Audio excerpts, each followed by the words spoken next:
Ayun guys, impas na Quezon na tayo.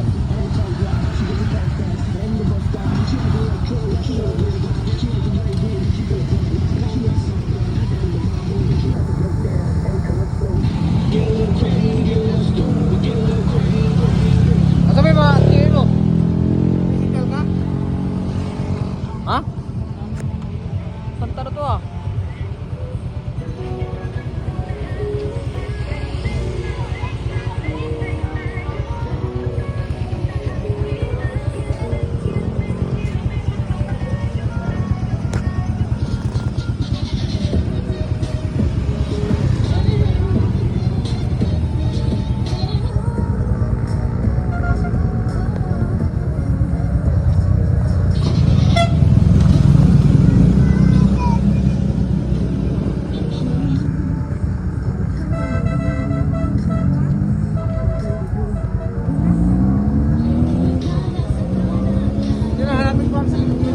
Ha? Nakamotor ba sila? Oo. Kumarin mo kayo dito, hanapin ko sa gilid.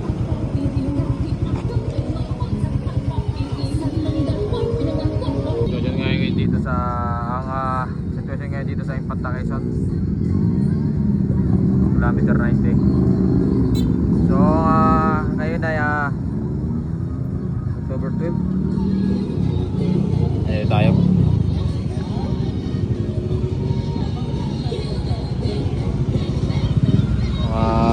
Kasalukuyang ang oras ngayon ay siguro mag-aalas 11 na.